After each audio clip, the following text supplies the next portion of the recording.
어머니가 숨을 헐떡이며 병원 침대에 누워 계셨습니다. 형에게 전화를 걸었지만 돌아온 말은 회사 회의가 있어서 못 가겠다. 약국 문 닫으면 갈게. 또한 누나도 차갑게 대답했습니다. 새벽녘 어머니는 오직 나 혼자만 지켜보는 가운데 조용히 눈을 감으셨습니다. 나는 어머니의 손을 놓지 못하고 한참을 울었습니다.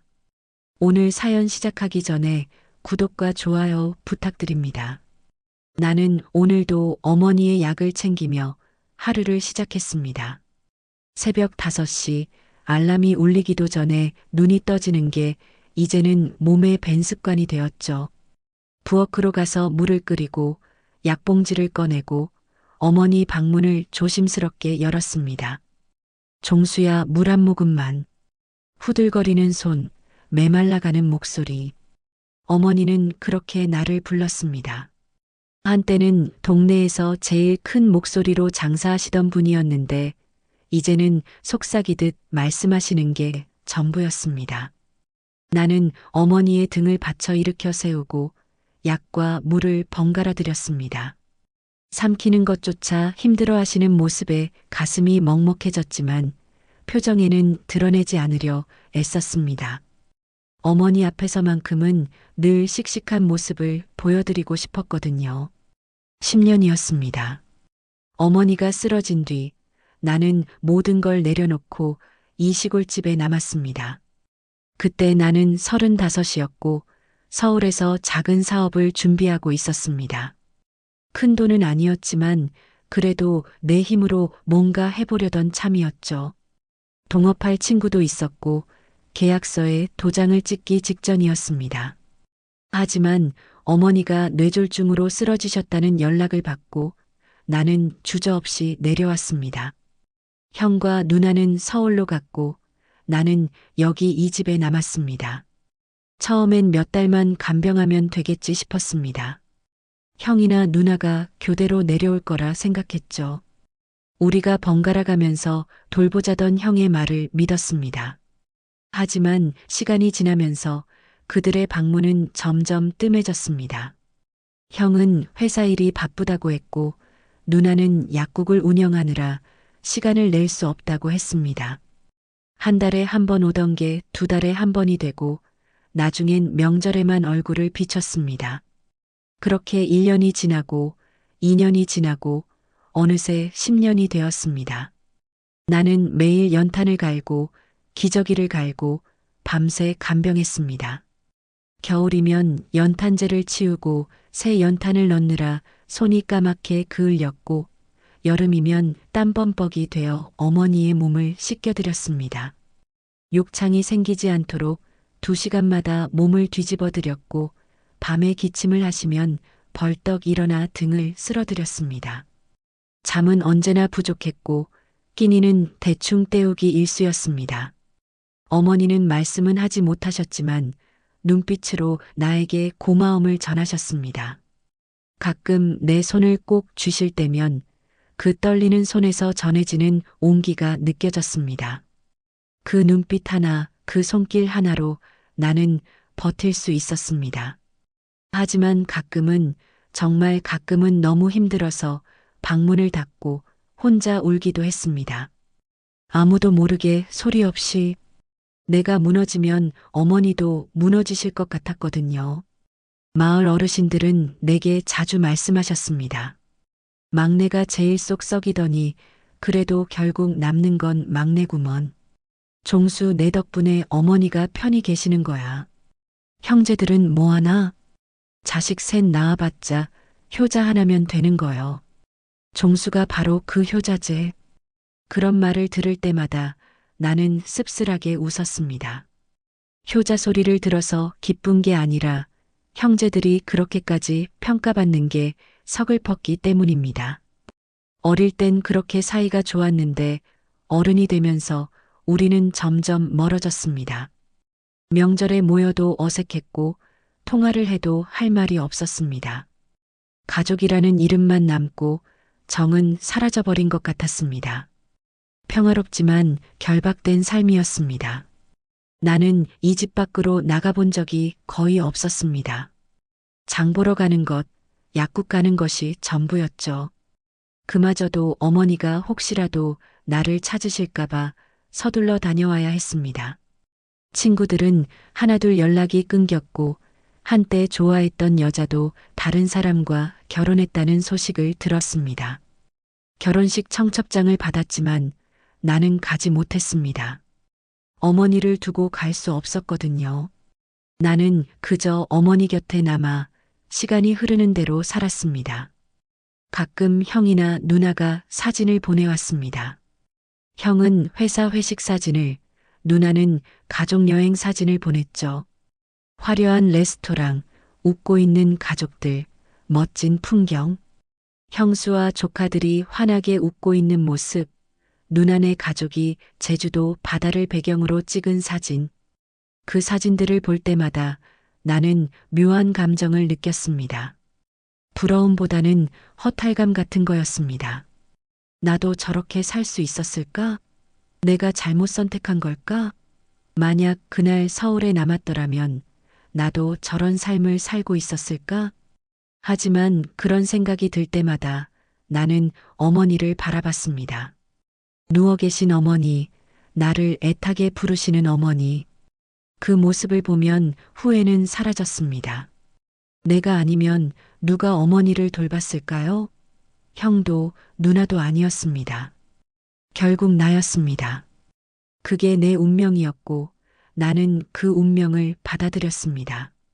어느 날 저녁 나는 마루에 앉아 하늘을 바라봤습니다. 별이 참 많이 보였습니다. 서울에서는 볼 수 없었던 별들이었죠. 은하수도 희미하게 보였고 유성 하나가 스쳐 지나갔습니다. 나는 그 별을 바라보며 생각했습니다. 내 인생이 이대로 끝나는 걸까? 아니면 아직 뭔가 남아있는 걸까? 45살 아직 젊다고 할 수는 없지만 늙었다고 하기엔 이른 나이. 나에게도 다시 시작할 기회가 올까? 그때 어머니가 방 안에서 나를 불렀습니다. 종수야. 나는 벌떡 일어나 어머니 방으로 들어갔습니다. 어머니는 나를 보며 희미하게 미소 지으셨습니다. 말은 하지 못하셨지만 그 미소에는 모든 게 담겨 있었습니다. 고마움, 미안함, 사랑. 어머니의 주름진 얼굴에 달빛이 비쳤습니다. 나는 어머니의 손을 꼭 잡았습니다. 차갑고 떨리는 손이었지만 그 안에는 여전히 온기가 남아 있었습니다. 나는 속으로 다짐했습니다. 끝까지 함께하겠다고. 어떤 일이 있어도 어머니 곁을 지키겠다고. 이게 내 삶이고 내 선택이니까요. 그런데 어머니의 상태가 급격히 나빠진 건 그로부터 일주일 뒤였습니다. 아침에 일어나 어머니 방에 들어갔을 때 어머니는 평소와 달리 숨소리가 거칠었습니다. 이마를 짚어보니 뜨겁게 달아올라 있었죠. 체온계를 재보니 38도가 넘었습니다. 나는 급히 동네 병원에 전화를 걸었습니다. 선생님, 어머니가 고열이 있는데 어떻게 해야 할까요? 일단 해열제를 드리고 상태를 지켜보세요. 만약 열이 내리지 않으면 큰 병원으로 가셔야 합니다. 나는 약을 먹이고 이마에 찬물 수건을 올려드렸습니다. 하지만 열은 좀처럼 떨어지지 않았고 오후가 되자 어머니는 기침까지 심하게 하셨습니다. 가래가 끓는 소리가 들렸고 숨을 쉴 때마다 가슴이 크게 오르내렸습니다. 폐렴이 온 것 같았습니다. 10년 동안 어머니를 돌보면서 이런 위급한 상황은 처음이었습니다. 나는 더 이상 혼자 감당할 수 없다는 걸 깨달았습니다. 손이 떨렸지만 서울에 있는 형에게 전화를 걸었습니다. 형이라면, 큰형이라면 이해해 줄 거라고 생각했습니다. 형, 어머니 상태가 안 좋아. 큰 병원에 입원시켜야 할 것 같아. 폐렴이 온 것 같고 열도 계속 오르고 있어. 형의 대답은 예상과 달리 차가웠습니다. 종수야, 그거 얼마나 드는데? 요즘 회사 사정이 안 좋아서 말이야. 구조조정 바람도 불고 있고 이번 달엔 좀 힘들다. 내가 어떻게 좀 우리가 다음 달에 정리해서 보내줄게. 나는 할 말을 잃었습니다. 어머니가 위급한데 돈 이야기부터 하다니. 어머니가 돌아가실 수도 있는 상황인데 회사 사정을 먼저 이야기하다니. 하지만 나도 형편이 넉넉하지 않았습니다. 10년 동안 어머니를 돌보느라 모아둔 돈은 이미 바닥났고 간병비며 약값이며 모두 내 주머니에서 나갔습니다. 형이나 누나가 가끔 보내주는 돈으로는 턱없이 부족했죠.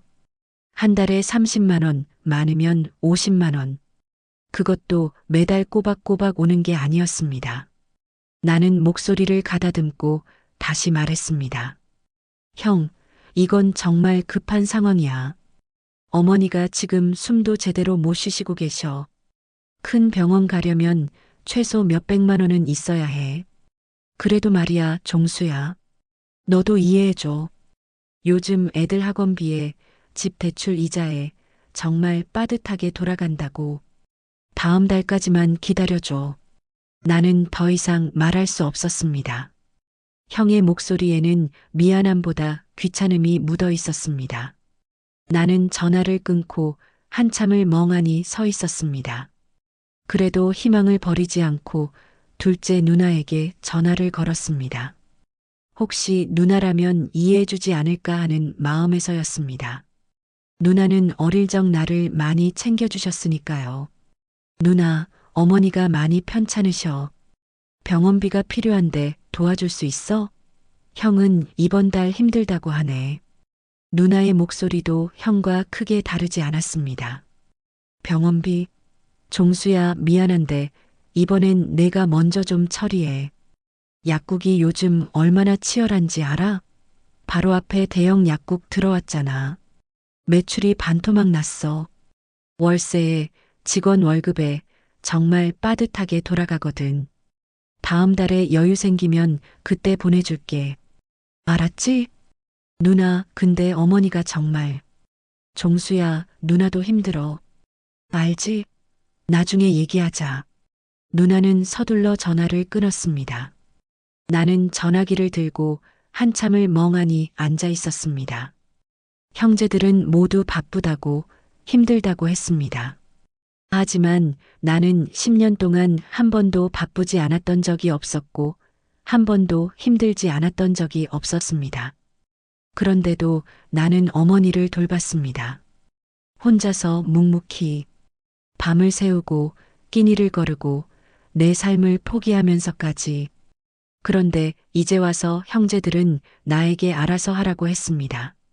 나는 결국 내 통장에 남은 돈을 긁어모아 어머니를 큰 병원에 모셨습니다. 통장에 남은 돈은 400만 원 정도였습니다. 10년 동안 모은 전부였죠. 입원비, 검사비, 약값. 하루에도 수십만 원이 나갔습니다. 엑스레이를 찍고 혈액 검사를 하고 항생제 주사를 맞았습니다. 간호사는 보호자가 계속 곁에 있어야 한다고 했지만 간병인을 쓸 여유는 없었습니다. 하루에 10만 원이 넘는 돈이었으니까요. 나는 병원 의자에서 잠을 자고 화장실에서 세수를 하며 며칠을 버텼습니다. 등은 뻐근했고 눈은 충혈되었지만 어머니를 혼자 둘 수는 없었습니다. 그러던 어느 날 집으로 택배 하나가 도착했다는 연락을 받았습니다. 잠깐 병원을 비우고 집에 들렀을 때 문 앞에 작은 상자가 놓여 있었습니다. 발신인은 형이었습니다. 나는 기대 반 설렘 반으로 상자를 열었습니다. 혹시 병원비를 보내준 건 아닐까 하는 희망을 품었죠. 형이 미안했던 마음에 목돈을 보낸 건 아닐까 하는 기대감이 올라왔습니다. 하지만 상자 안에 든 건 조의금 봉투에서나 볼 법한 10만 원짜리 2장뿐이었습니다. 20만 원. 어머니의 하루 입원비에도 못 미치는 돈이었습니다. 희롱처럼 느껴진 액수였습니다. 게다가 아무 메시지도 없었습니다. 쪽지 한 장, 안부를 묻는 문자 한 통 없이 그저 돈만 덩그러니 들어 있었습니다. 봉투조차 제대로 된 게 아니라 그냥 은행 봉투에 대충 넣은 것 같았습니다. 나는 그 돈을 손에 쥐고 한참을 서 있었습니다. 웃어야 할지 울어야 할지 알 수 없었습니다. 형제들에게 나는 어떤 존재일까요? 그저 어머니를 떠맡은 사람? 편하게 돈만 붙이면 되는 상대? 나는 그들에게 가족이 아니라 그냥 간병인에 불과한 걸까요? 10년 동안 내가 해온 모든 일들이, 모든 희생들이 20만 원짜리 가치밖에 안 되는 걸까요? 며칠 뒤 누나에게서도 비슷한 액수의 송금이 들어왔습니다. 15만 원. 문자 한 줄이 함께 왔습니다. 미안. 이번 달은 이게 최선이야. 다음에 보충해 줄게. 나는 그 문자를 읽고 핸드폰을 던져버리고 싶었습니다. 하지만 참았습니다. 화를 내봤자 달라지는 건 없으니까요. 형제들은 변하지 않을 테니까요. 나는 그저 어머니 곁으로 돌아가 손을 잡아드렸습니다. 어머니는 여전히 의식이 몽롱한 상태였지만 내 손을 느끼시는지 손가락을 살짝 움직이셨습니다. 엄마, 괜찮아요. 제가 다 알아서 할게요. 걱정하지 마세요. 나는 어머니께 속삭였습니다. 하지만 속으로는 무너지고 있었습니다. 통장 잔고는 빠르게 줄어들고 있었고 형제들에게 기댈 수도 없었습니다. 나는 완전히 혼자였습니다. 10년 동안 그래왔듯이 앞으로도 계속 혼자일 것 같았습니다. 그날 밤 나는 문득 깨달았습니다. 우리 가족은 이미 깨져 있었다는 걸. 어쩌면 진작부터 깨져 있었는데 나만 모른 척하고 있었던 건지도 모릅니다. 형제들은 끝내 내려오지 않았습니다. 어머니가 병원에 입원한 지 일주일이 지났지만 형도 누나도 얼굴을 보이지 않았습니다. 전화로 안부를 묻는 것도 이틀에 한 번 정도였고 그마저도 형식적이었습니다. 어머니 좀 어때? 많이 좋아지셨어? 짧은 질문 하나 던지고는 바쁘다며 서둘러 전화를 끊었습니다. 어머니는 항생제 치료를 받으며 조금씩 회복하는 듯 했습니다. 하지만 의사 선생님은 말씀하셨습니다. 완전히 회복하기는 어렵고 앞으로 더 자주 이런 일이 생길 거라고. 어머니의 몸이 너무 약해져서 조그마한 감기도 폐렴으로 번질 수 있다고 했습니다. 그 말을 듣는 순간 나는 어머니와 함께할 시간이 얼마 남지 않았다는 걸 직감했습니다. 그런데 이상한 일이 벌어졌습니다. 어머니가 조금 회복되자마자 형에게서 전화가 왔습니다. 안부를 묻는 전화가 아니었습니다. 종수야, 어머니 상태 좀 어때? 많이 좋아지셨어. 다음 주면 퇴원할 수 있을 것 같아. 그래, 다행이네. 근데 말이야, 혹시라도 어머니가 남긴 게 있다면 미리 정리를 좀 해야 할 것 같아. 나는 귀를 의심했습니다. 어머니가 아직 살아계시는데 남긴 것을 정리하자니. 그게 무슨 말입니까? 형, 무슨 소리야? 어머니 아직 살아계시잖아. 아니, 그게 아니라 너도 알잖아. 만약을 대비해야지. 현금이나 통장 같은 거 있으면 미리 파악해두는 게 좋을 것 같아서. 나중에 복잡해지면 안 되니까. 나는 말문이 막혔습니다. 형은 어머니의 건강보다 재산이 더 걱정되는 것 같았습니다. 그래도 나는 참고 대답했습니다. 형, 그런 건 어머니가 깨어나시면 직접 말씀하실 거야. 내가 함부로 건드릴 수 없어. 야, 종수야. 너 혼자 판단하지 말고. 가족끼리 투명하게 해야지. 나중에 오해 생기면 안 좋잖아. 투명하게. 그 말이 내 가슴을 찔렀습니다. 10년 동안 나는 투명하게 살았습니다. 어머니 간병비 영수증을 하나하나 모아두었고 쓴 돈은 빠짐없이 기록했습니다. 하지만 형제들은 한 번도 그걸 확인하려 하지 않았습니다. 그러다가 이제 와서 투명하게 하자니 그게 무슨 말입니까? 며칠 뒤 누나에게서도 비슷한 전화가 왔습니다. 종수야, 어머니 집에 땅 문서 같은 거 어디 있는지 알아? 누나, 왜 갑자기 그런 걸 물어? 아니, 그냥 나중을 위해서 미리 알아두면 좋을 것 같아서. 혹시 모르잖아. 어머니가 뭔가 남겨두신 게 있을 수도 있고. 누나, 지금 어머니가 병원에 계신데 그런 이야기를 하는 게 맞아? 종수야, 현실을 봐야지. 어머니가 언제까지 계실지 모르는 일이잖아. 미리 준비하는 게 효도야. 나는 전화를 끊고 한참을 멍하니 앉아 있었습니다. 효도. 누나는 그걸 효도라고 했습니다. 10년 동안 어머니를 혼자 돌본 나에게 이제 와서 재산을 챙기는 게 효도라고 했습니다. 그날 저녁 어머니가 마지막 의식조차 희미해져 갈 무렵이었습니다. 갑자기 어머니의 호흡이 불안정해졌고 모니터에서 경보음이 울렸습니다. 의료진이 달려왔고 나는 복도로 나가 기다려야 했습니다. 심장이 터질 듯 뛰었고 다리가 후들거렸습니다. 제발, 제발 괜찮으시길. 나는 손을 모으고 간절히 빌었습니다. 다행히 어머니는 안정을 되찾으셨습니다. 하지만 의사 선생님은 말씀하셨습니다. 이제 시간이 얼마 남지 않았다고. 언제든 이런 일이 또 생길 수 있다고. 가족들을 불러두는 게 좋겠다고 하셨습니다. 나는 떨리는 손으로 형과 누나에게 연락했습니다. 어머니 상태가 위급해. 빨리 내려와. 짧고 간절한 문자였습니다. 하지만 돌아온 답장은 차갑기만 했습니다. 형은 회사에 중요한 회의가 있어서 당장은 못 가겠다. 주말에 갈게라고 했고 누나는 약국 문 닫으면 바로 갈게. 조금만 기다려라고 했습니다. 하지만 주말은 사흘이나 남았고 약국 문을 닫는 시간은 저녁 8시였습니다. 그 시간이면 어머니는 이미 의식을 잃으실 수도 있었습니다. 나는 울컥해서 형에게 전화를 걸었습니다. 형, 어머니가 정말 위급하다니까. 회의가 그렇게 중요해? 종수야, 너는 회사 생활 안 해봐서 몰라. 이번 회의 놓치면 내 입지가 흔들린다고.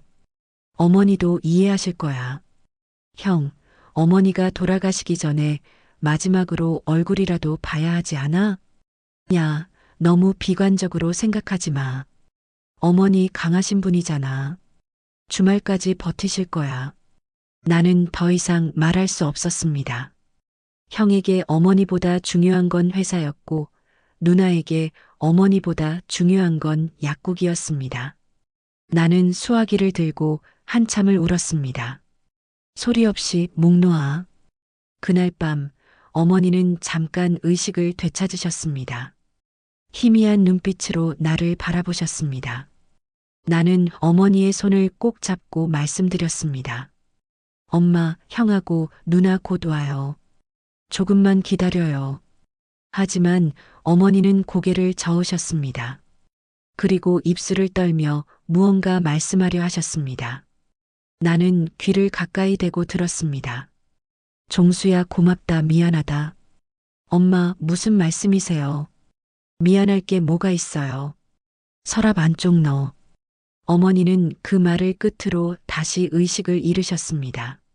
나는 어머니의 손을 놓지 않고 밤새 곁을 지켰습니다. 형제들은 오지 않았습니다.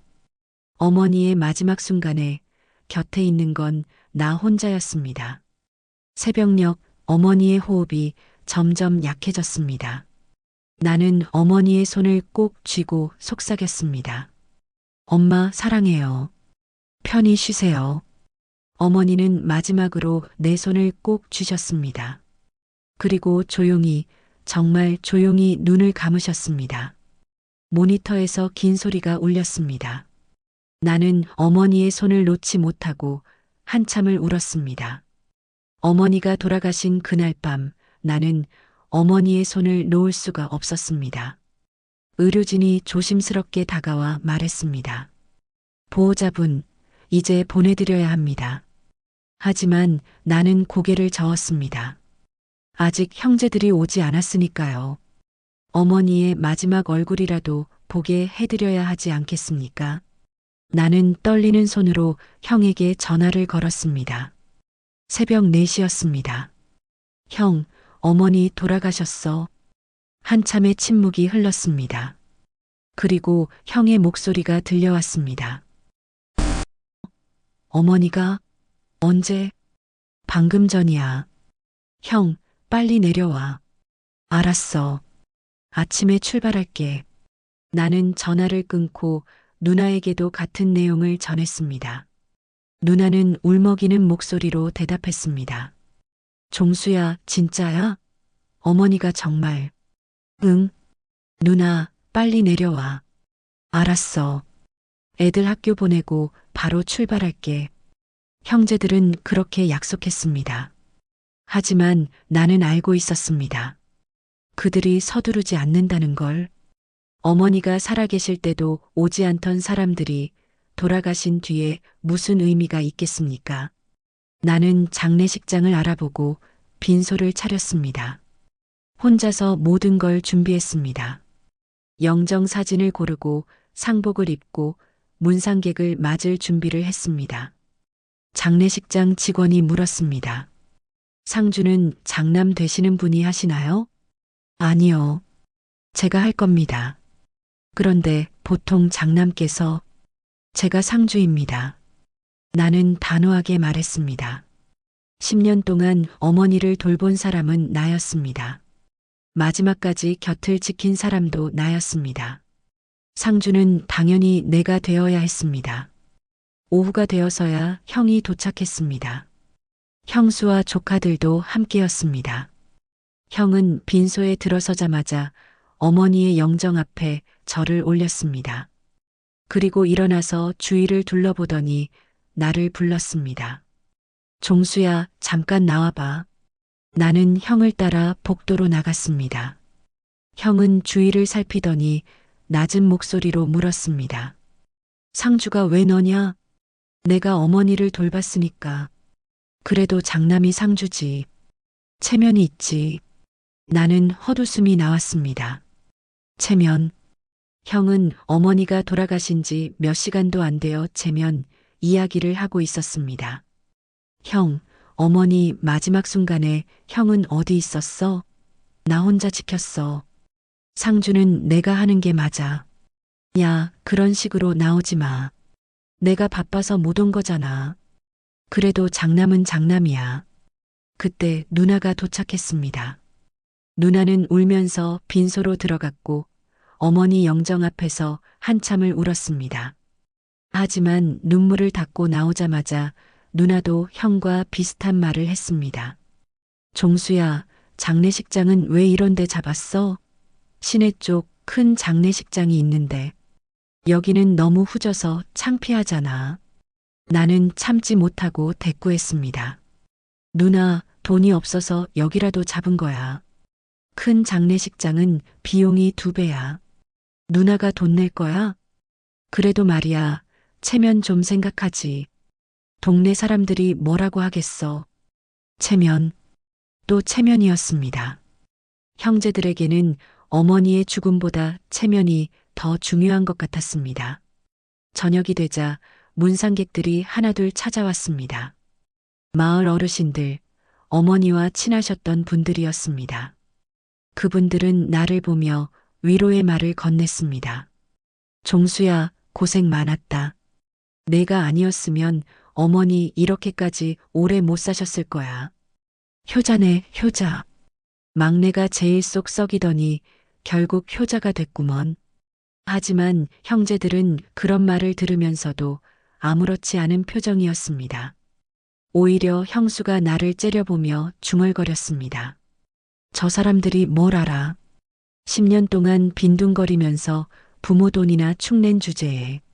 나는 그 말을 듣고 주먹을 불끈 쥐었습니다. 하지만 참았습니다. 어머니의 빈소 앞에서 싸울 수는 없었으니까요. 밤이 깊어지자 형제들이 다시 나를 불렀습니다. 이번에는 둘 다 함께였습니다. 형과 누나는 나를 장례식장 밖 주차장으로 데리고 갔습니다. 종수, 어머니 통장이랑 현금 어디 있어? 형의 첫 마디였습니다. 나는 어이가 없어서 웃음이 나왔습니다. 형, 어머니 돌아가신 지 몇 시간도 안 됐는데 그런 이야기를 하는 거야?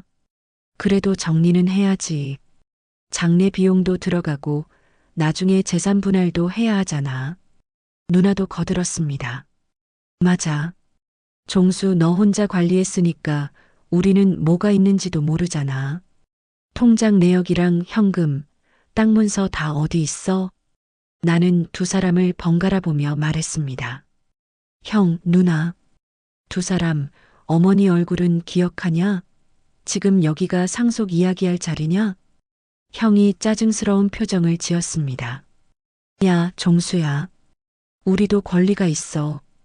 어머니 재산은 삼남매가 똑같이 나눠 가져야지. 너 혼자 독차지하려는 거 아니지? 독차지? 형, 나는 10년 동안 내 돈 들여서 어머니 돌봤어. 형이랑 누나는 뭘 했는데? 누나가 목소리를 높였습니다. 우리도 돈 보냈잖아. 매달 보냈어. 매달? 한 달에 30만 원, 50만 원이 뭐가 매달이야? 그것도 꼬박꼬박 온 것도 아니잖아. 나는 한 달에 100만 원 이상씩 썼어. 10년이면 얼마인지 알아? 형제들은 할 말을 잃었습니다. 하지만 곧 형수가 끼어들었습니다. 그러게 말이에요. 종수 씨는 10년 동안 뭘 하셨어요? 일도 안 하고 그냥 집에서 빈둥거린 거 아니에요? 간병한다고 하지만 솔직히 그게 뭐 대단한 일이에요? 밥 차려드리고 약 챙겨드리고 그게 뭐 어려워요? 나는 형수를 똑바로 쳐다봤습니다. 형수님 10년 동안 밤잠 한 번 제대로 못 자고 친구 한 명 못 만나고 내 인생 다 포기하면서 어머니 돌본 게 빈둥거린 거예요? 형수는 코웃음을 쳤습니다. 평생 돈 못 번 주제에 부모 속만 썩인 인간이 효자 코스프레는 그 순간 나는 더 이상 참을 수 없었습니다. 10년 동안 쌓였던 모든 감정이 폭발했습니다. 나는 소리쳤습니다. 그만해. 더 이상 듣고 싶지 않아. 나는 형제들을 뒤로하고 빈소로 돌아갔습니다. 어머니 영정 앞에 무릎을 꿇고 한참을 울었습니다. 문상객들이 모두 지켜보는 앞에서 나는 무너졌습니다. 가장 비참한 막내, 가장 고립된 아들, 그리고 가장 큰 오해 속의 효자였습니다. 이틀째 되는 날 문상객들이 점점 많아졌습니다. 마을 사람들뿐만 아니라 어머니와 친하셨던 옛 친구들, 멀리서 소식을 듣고 오신 친척들까지 빈소를 찾았습니다. 나는 상주로서 한 분 한 분께 인사를 드렸습니다. 허리가 끊어질 것 같았지만 어머니를 위해 버텨야 했습니다. 형과 누나는 문상객들 앞에서는 슬픔에 잠긴 자식들을 연기했습니다. 형은 눈물을 글썽이며 조문객들에게 말했습니다. 어머니를 제대로 모시지 못해 죄송합니다. 바쁘다는 핑계로 자주 찾아뵙지 못했습니다. 누나도 눈물을 훔치며 덧붙였습니다. 저희가 불효했습니다. 종수만 고생시켰네요. 하지만 그런 말들은 모두 조문객들 앞에서만 했습니다. 사람들이 없어지면 형제들은 다시 나를 몰아세웠습니다. 어머니의 통장 이야기, 땅 문서 이야기, 현금 이야기만 반복했습니다. 저녁 무렵 형이 나를 다시 불렀습니다. 이번에는 장례식장 작은 방으로 데리고 갔습니다. 누나와 형수도 함께였습니다. 3대 1이었습니다. 종수야, 내가 어머니 돈 관리했다며? 통장이 몇 개나 있어? 형의 목소리는 날카로웠습니다. 마치 범인을 신문하는 것 같았습니다. 형, 나중에 이야기하자. 지금은 장래에 집중해야지. 아니야. 지금 정리하고 넘어가야 해. 영수증이랑 자료 다 내놔. 내가 10년 동안 얼마나 썼는지 확인해야겠어. 누나도 거들었습니다. 맞아. 간병비 핑계로 뭐 얼마나 썼는지 제대로 밝히자고. 우리도 알 권리가 있어. 나는 도둑 취급을 당했습니다. 10년 동안 잠 한 번 못 자고 어머니를 모신 내가, 내 돈을 쏟아부어 간병한 내가, 이제는 횡령범 취급을 받고 있었습니다. 형, 누나.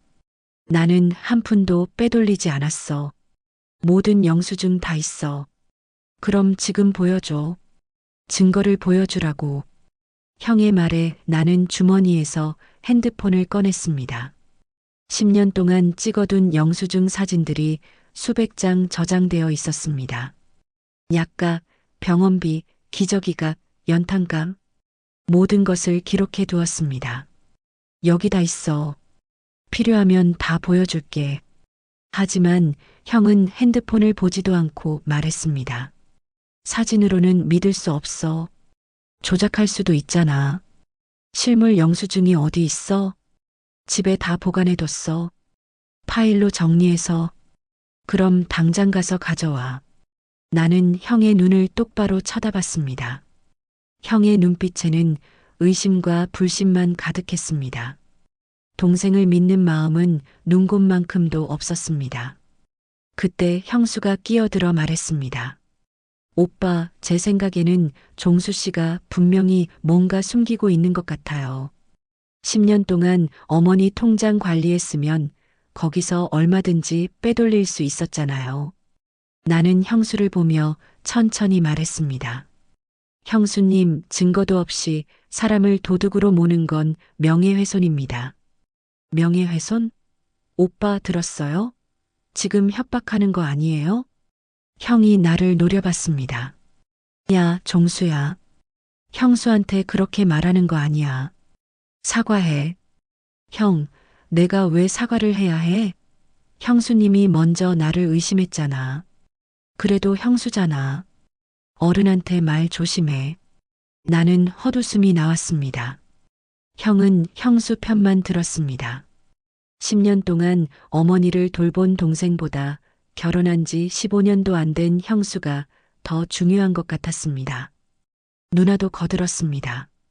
종수야, 우리가 의심하는 게 아니야. 그냥 확실하게 하자는 거지. 투명하게 공개하면 되잖아. 투명하게. 누나, 10년 동안 나 혼자 모든 걸 감당할 땐 투명하게 하자는 말 한 번도 안 했잖아. 이제 와서 투명하게.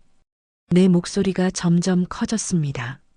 쌓였던 분노가 터져나왔습니다. 형도 누나도 10년 동안 한 번도 제대로 확인하지 않았잖아. 내가 얼마나 힘든지, 얼마나 돈이 드는지 한 번도 물어보지 않았어. 그러다가 어머니 돌아가시니까 갑자기 투명하게 하자고. 형이 소리를 질렀습니다. 아, 내가 지금 뭐 하는 거야? 우리가 형, 누나인데 이렇게 대들어? 대드는 게 아니라 억울해서 그래. 10년 동안 나 혼자 다 했어. 형들은 뭘 했어? 그때 밖에서 인기척이 들렸습니다. 문상객들이 우리 목소리를 들은 것 같았습니다. 형은 재빨리 목소리를 낮추며 말했습니다. 야, 조용히 해. 밖에서 다 들어. 창피하게. 또 체면이었습니다. 형에게는 진실보다 체면이 중요했습니다. 우리는 각자 방을 나와 빈소로 돌아갔습니다. 문상객들 앞에서 형제들은 또다시 슬픔에 잠긴 얼굴을 했습니다. 나는 그런 모습이 역겨웠습니다. 하지만 어머니를 위해 참아야 했습니다. 밤이 되자 문상객들이 하나둘 돌아갔습니다. 빈소에는 가족들만 남았습니다. 형은 소파에 앉아 핸드폰만 들여다봤고 누나는 조카들과 영상통화를 했습니다. 형수는 피곤하다며 근처 모텔로 가버렸습니다. 나는 혼자 어머니 영정 앞에 앉아 있었습니다. 어머니의 미소 짓는 얼굴을 보며 생각했습니다. 어머니는 이런 모습을 보시면 뭐라고 하실까? 자식들이 당신 앞에서 싸우는 모습을 보시면 얼마나 슬퍼하실까? 그때 문득 어머니가 마지막으로 남긴 말이 떠올랐습니다. 서랍 안쪽 너 어머니는 무엇을 말씀하시려던 걸까? 서랍 안에 무엇이 있는 걸까? 나는 형제들을 돌아봤습니다. 형은 여전히 핸드폰에 집중하고 있었고 누나는 졸고 있었습니다. 나는 조용히 일어나 장례식장을 나섰습니다. 집으로 가봐야겠다고 생각했습니다. 어머니가 남긴 그 말의 의미를 알아야 했습니다. 집에 도착했을 때는 새벽 2시였습니다. 나는 어머니 방으로 들어갔습니다. 어머니의 채취가 아직 남아 있었습니다. 나는 서랍장 앞에 앉아 가장 안쪽 서랍을 열었습니다. 그 안에는 2개의 통장, 1장의 편지, 그리고 두툼한 영수증 묶음이 있었습니다. 나는 떨리는 손으로 편지를 펼쳤습니다. 어머니의 삐뚤삐뚤한 글씨가 보였습니다. 쓰러지시기 전에 미리 써두신 것 같았습니다.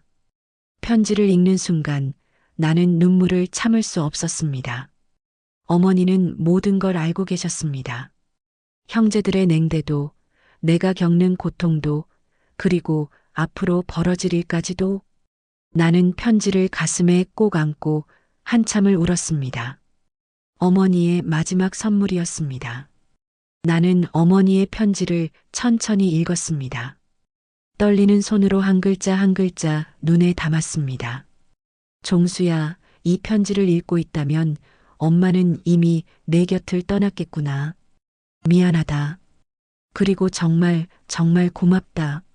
내가 아니었으면 엄마는 진작에 외롭게 죽었을 거야. 10년이라는 시간, 내 인생에서 가장 소중한 시간을 엄마에게 준 것, 평생 잊지 못할 거야. 엄마는 다 알고 있었어. 형과 누나가 얼마나 차갑게 굴었는지, 내가 얼마나 힘들었는지. 밤마다 혼자 우는 소리도 들었고, 돈 때문에 고민하는 모습도 봤어.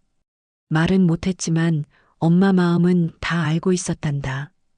형과 누나는 체면에 갇혔어. 세상이 뭐라고 할까, 사람들이 어떻게 볼까, 그런 것만 걱정하며 살았지. 하지만 너는 달랐어.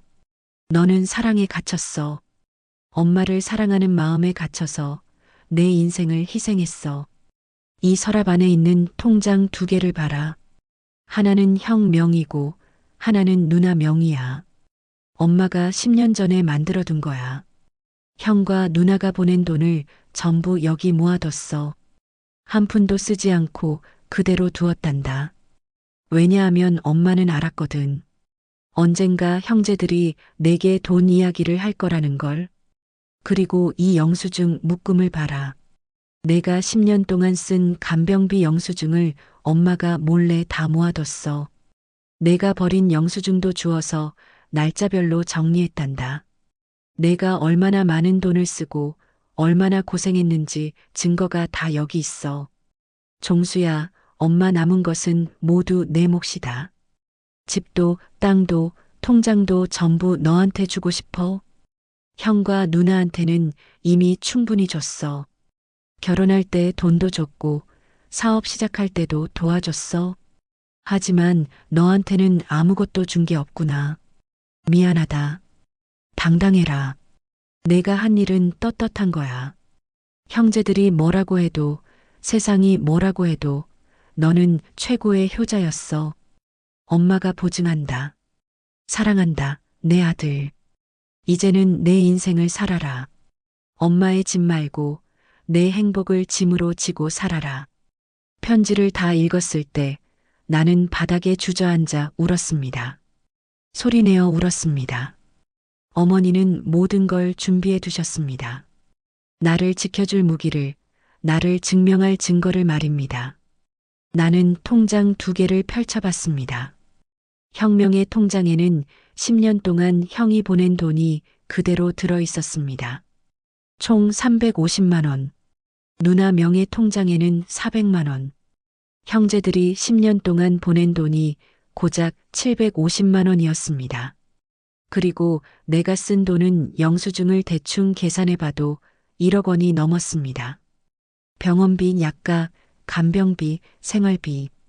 10년 동안 내가 쏟아부은 돈과 시간이었습니다.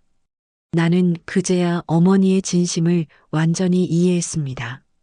어머니는 마지막까지 나를 지켜주려 하셨습니다. 형제들이 나를 공격할 때를 대비해서 모든 증거를 남겨두신 겁니다. 나는 편지와 통장, 영수증을 가방에 넣었습니다. 그리고 결심했습니다. 더 이상 도망치지 않겠다고. 어머니의 손을 대신해 내가 바로잡겠다고. 장례식장으로 돌아왔을 때는 새벽 4시였습니다. 형과 누나는 여전히 자고 있었습니다. 나는 어머니 영정 앞에 앉아 조용히 말했습니다. 엄마, 이제 알았어요. 제가 해야 할 일을요. 날이 밝자 문상객들이 다시 찾아왔습니다. 마지막 날이었습니다. 오늘 발인을 하고 어머니를 화장장으로 모실 예정이었습니다. 오전 10시쯤 형이 또다시 나를 불렀습니다. 이번에는 장례식장 상담실로 들어가자고 했습니다. 누나도 함께였고 형수와 매제까지 와 있었습니다. 4대1이었습니다. 종수야, 마지막으로 확실히 하고 넘어가자. 어머니 통장 다 어디 있어? 형의 목소리는 더 이상 부드럽지 않았습니다. 협박조였습니다. 그리고 집 명의는? 땅은? 현금은 얼마나 있고? 누나도 거들었습니다. 종수야, 우리가 계속 물어봐도 넌 대답을 안 하잖아. 뭘 숨기는 거야? 매제가 끼어들었습니다. 종수 씨, 이건 법적인 문제예요. 상속은 공정하게 이루어져야 해요. 만약 종수 씨가 계속 자료를 안 내놓으면 저희가 법적 조치를 취할 수밖에 없어요. 법적 조치. 그 말을 듣는 순간 나는 오히려 마음이 편해졌습니다. 이제 더 이상 참을 필요가 없었습니다. 좋아요. 그럼 다 보여드리죠. 나는 가방에서 어머니의 편지를 꺼냈습니다. 그리고 통장 2개와 영수증 묶음도 꺼냈습니다. 형제들은 잠시 당황한 표정을 지었습니다. 이게 뭐야? 형이 물었습니다. 어머니가 남긴 편지예요. 그리고 형, 누나가 10년 동안 보낸 돈이 들어있는 통장이에요. 어머니가 한 푼도 안 쓰시고 모아두셨어요. 나는 편지를 형에게 건넸습니다. 형은 떨리는 손으로 편지를 읽었습니다. 얼굴이 점점 창백해졌습니다. 누나도 옆에서 같이 읽었습니다. 누나의 눈에서 눈물이 흘러내렸습니다. 그리고 이게 제가 10년 동안 쓴 간병비 영수증이에요. 날짜별로 정리되어 있어요. 어머니가 직접 모아두신 거예요. 나는 영수증 묶음을 테이블 위에 쏟아냈습니다. 수백 장의 영수증이 쏟아졌습니다. 병원 영수증, 약국 영수증, 마트 영수증, 연탄 영수증. 10년의 기록이었습니다. 형제들은 아무 말도 하지 못했습니다. 형수도 입을 다물었습니다. 매제도 고개를 숙였습니다. 형, 누나. 10년 동안 보낸 돈이 750만 원이에요.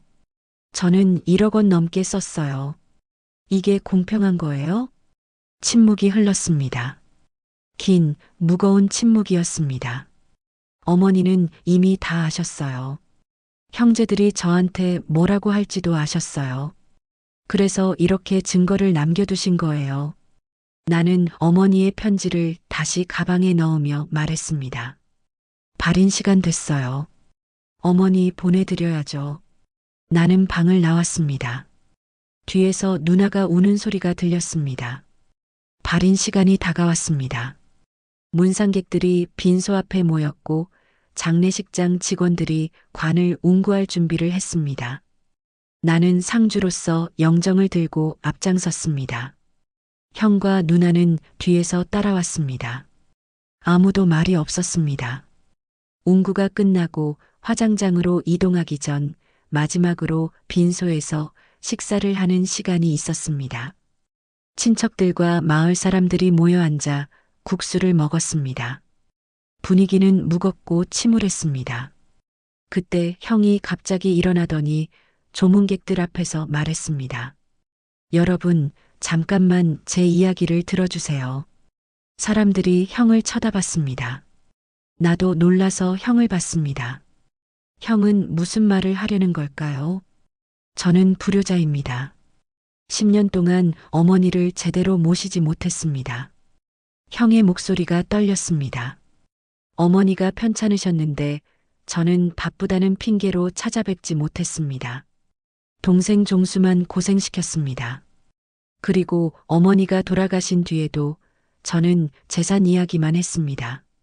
동생을 의심하고 도둑 취급했습니다. 조문객들이 웅성거리기 시작했습니다.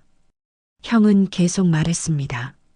하지만 어머니는 모든 걸 아셨습니다. 그리고 편지를 남기셨습니다.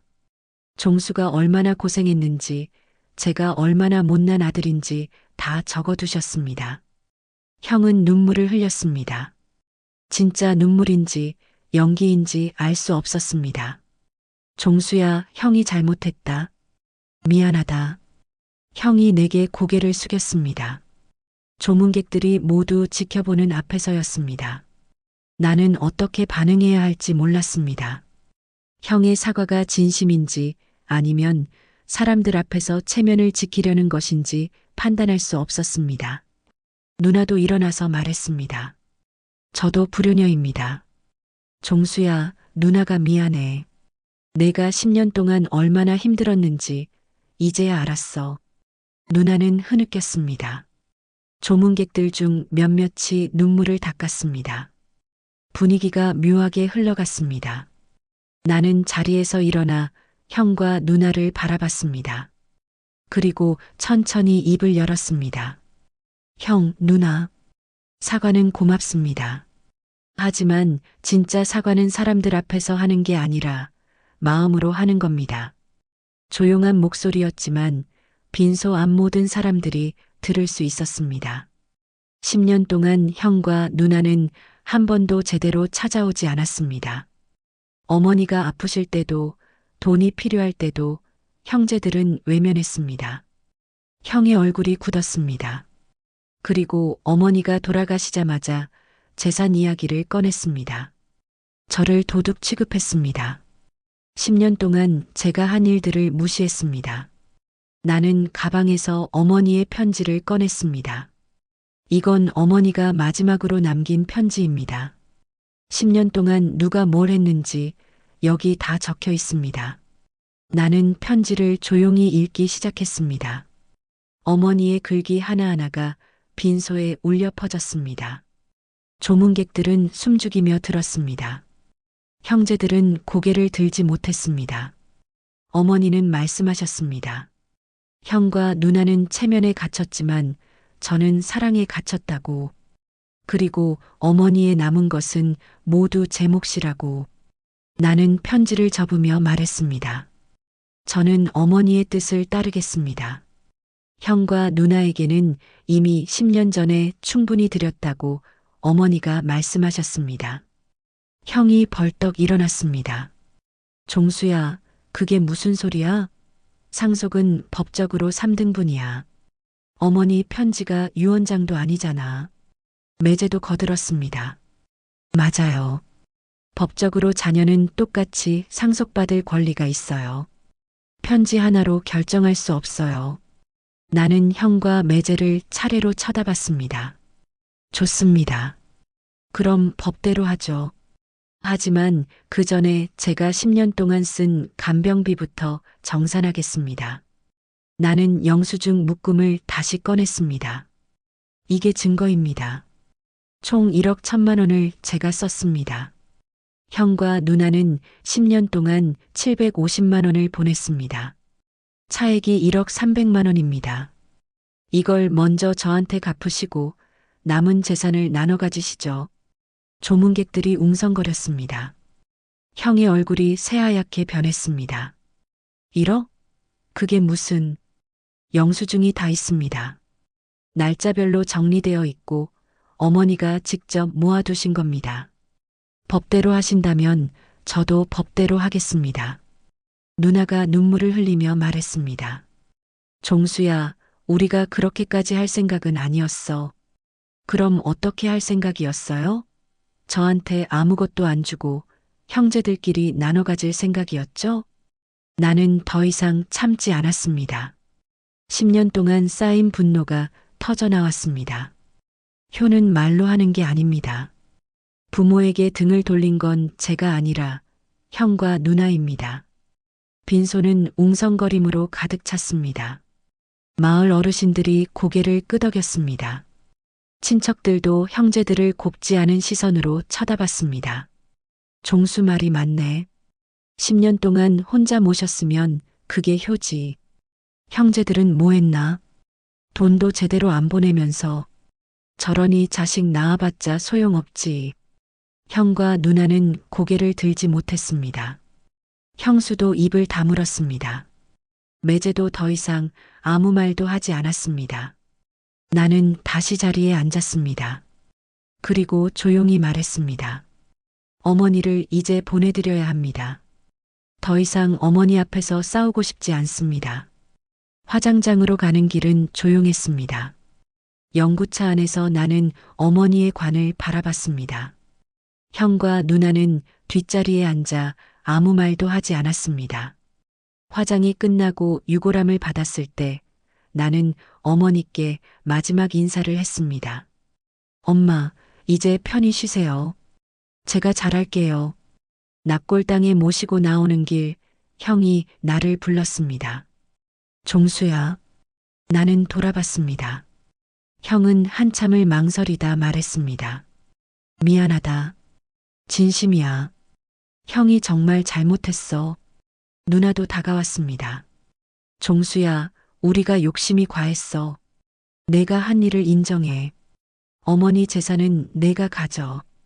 우리는 아무것도 바라지 않을게. 나는 두 사람을 보며 고개를 끄덕였습니다. 용서한다는 의미는 아니었습니다. 그저 이제 끝났다는 의미였습니다. 장례가 끝난 뒤 나는 집으로 돌아왔습니다. 10년 동안 살았던 그 집, 어머니와 함께했던 그 공간이었습니다. 하지만 이제 어머니는 안 계셨습니다. 텅 빈 집이 너무나 조용했습니다. 나는 어머니 방으로 들어가 어머니의 편지를 다시 꺼냈습니다. 마지막 문장을 천천히 읽었습니다. 종수야, 내 삶을 살아라. 엄마의 짐 말고 내 행복을 짐으로 지고 살아라. 그 문장을 읽는 순간 눈물이 또다시 흘러내렸습니다. 어머니는 마지막까지 내 걱정을 하셨습니다. 내가 어머니의 그림자에서 벗어나 내 인생을 살기를 바라셨습니다. 나는 창밖을 바라봤습니다. 햇살이 따스하게 방 안을 비추고 있었습니다. 10년 동안 이 방에서 어머니를 돌보며 나는 창밖을 수없이 바라봤습니다. 저 밖 세상은 어떻게 흘러가고 있을까? 나 없이도 세상은 잘 돌아가고 있을까? 그런 생각을 하며 하루하루를 버텼습니다. 며칠 뒤 형과 누나가 다시 집으로 찾아왔습니다. 이번에는 형수나 매제 없이 둘만 왔습니다. 나는 두 사람을 거실로 맞아들였습니다. 종수야, 우리 이야기 좀 하자. 형이 조심스럽게 말했습니다. 예전처럼 명령조가 아니었습니다. 부탁하는 어조였습니다. 형, 할 말 있으면 해요. 어머니 재산 이야기야. 우리가 욕심부린 거 인정해. 내가 10년 동안 고생한 거 알아. 그러니까 어머니 유산은 내가 다 가져. 누나도 고개를 끄덕였습니다. 맞아. 우리는 아무것도 안 바랄게. 대신 한 가지만 부탁이 있어. 뭔데요? 우리 관계를 완전히 끊지는 말자. 우리가 잘못한 건 맞지만 그래도 형제잖아. 나는 두 사람을 보며 한참을 생각했습니다. 형제. 그 말이 이제는 무겁게 느껴졌습니다. 10년 동안 나는 형제라는 이름에 기대어 많은 것을 참았습니다. 하지만 형제들은 나를 가족이 아니라 짐으로 여겼습니다. 형, 누나. 솔직히 말할게요. 지금 당장은 용서할 수 없어요. 두 사람의 얼굴이 굳었습니다. 10년 동안 쌓인 감정이 며칠 만에 풀릴 수는 없어요. 형제들이 저한테 한 말들, 한 행동들이 아직도 생생해요. 종수야. 하지만 관계를 완전히 끊을 생각은 없어요. 시간이 필요해요. 서로 거리를 두고 천천히 회복해가는 거죠. 형이 고개를 끄덕였습니다. 알았어. 우리가 기다릴게. 내가 준비될 때까지. 누나도 눈물을 닦으며 말했습니다. 종수야, 정말 미안해. 누나가 정말 못났어. 두 사람은 그렇게 집을 나갔습니다. 나는 그들의 뒷모습을 바라보며 생각했습니다. 언젠가는 다시 형제로 돌아갈 수 있을까? 아니면 영원히 이렇게 서먹하게 지낼까? 그날 밤 나는 어머니의 방에서 잠을 청했습니다. 어머니의 냄새가 아직 남아 있었습니다. 나는 베개를 끌어안고 조용히 울었습니다. 슬픔도 분노도 끝났지만 허전함은 남아 있었습니다. 다음 날 아침 나는 마을 어르신 한 분을 찾아갔습니다. 어머니와 가장 친하셨던 분이었습니다. 어르신은 나를 반갑게 맞아주셨습니다. 종수야, 어떻게 지내나? 그럭저럭 지내요. 어르신, 제가 여쭤볼 게 있어요. 뭔데? 어머니가 살아계실 때 무슨 말씀하신 적 없으세요? 저에 대해서요. 어르신은 잠시 생각하시더니 말씀하셨습니다. 내 어머니가 그러시더구먼. 종수가 자기 인생을 희생하고 있는 것 같아 마음이 아프다고, 미안하다고. 그러셨어요? 그래. 그리고 이렇게도 말씀하셨어. 종수가 나중에 꼭 행복했으면 좋겠다고. 자기 때문에 불행해지는 건 원치 않는다고.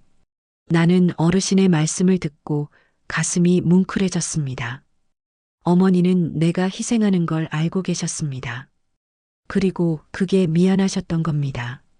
어르신, 저는 후회하지 않아요. 어머니를 돌본 것, 알지. 내 마음 잘 알아. 하지만 이제는 내 인생을 살아야지. 내 어머니도 그걸 바라실 거야.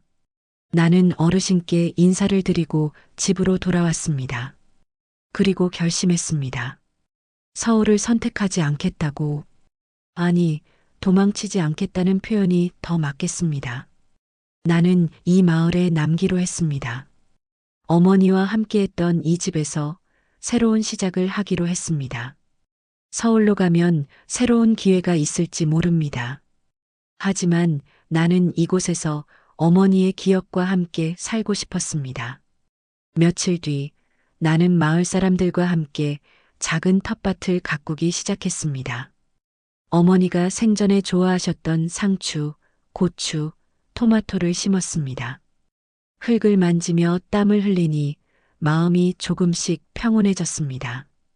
어느 날 저녁 나는 마루에 앉아 하늘을 바라봤습니다. 별이 참 많이 보였습니다. 10년 전에도 봤던 그 별들이었습니다. 하지만 이제는 그 별들이 다르게 보였습니다. 외롭지 않았습니다. 나는 마지막 장작을 아궁이에 넣으며 조용히 중얼거렸습니다. 엄마, 이제 제가 제 삶을 살게요.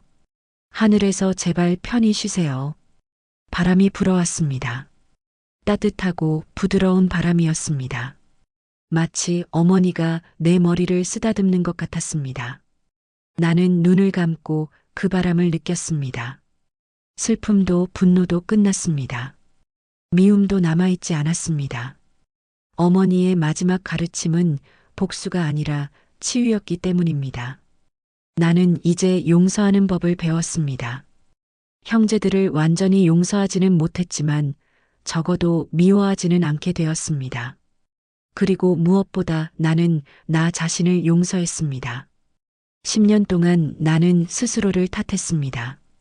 내가 더 잘했어야 했다고, 어머니를 더 행복하게 해드려야 했다고. 하지만 이제는 알았습니다. 나는 최선을 다했다는 걸. 봄이 왔습니다. 텃밭에 심은 씨앗들이 싹을 틀었습니다. 작고 여린 싹이었지만 생명력이 느껴졌습니다. 나는 그 싹들을 보며 생각했습니다. 나도 저렇게 다시 시작할 수 있을 거라고. 어머니의 사진을 거실에 모셨습니다. 환하게 웃고 계신 모습이었습니다. 나는 매일 아침 어머니께 인사를 드렸습니다. 엄마, 오늘도 잘 지내볼게요. 그리고 하루를 시작했습니다. 어머니 없는 하루 하지만 어머니와 함께하는 하루였습니다. 어머니는 더 이상 곁에 안 계시지만 내 마음속에 영원히 살아계실 테니까요. 나는 이제 행복했습니다. 완전한 행복은 아니었지만 평온한 행복이었습니다. 어머니가 바라시던 그 행복을 조금씩 찾아가고 있었습니다. 저녁 노을이 아름다웠습니다. 나는 마루에 앉아 그 노을을 바라보며 미소 지었습니다. 어머니도 저 하늘 어딘가에서 이 노을을 보고 계실까요? 그렇다면 좋겠습니다. 어머니도 편안하시기를 바랍니다. 오늘 사연 어떠셨나요? 오늘 사연 들어주셔서 감사합니다. 구독과 좋아요 부탁드리며 다음에 더 좋은 사연으로 찾아뵙겠습니다. 지금까지 마음을 적시는 사연이었습니다.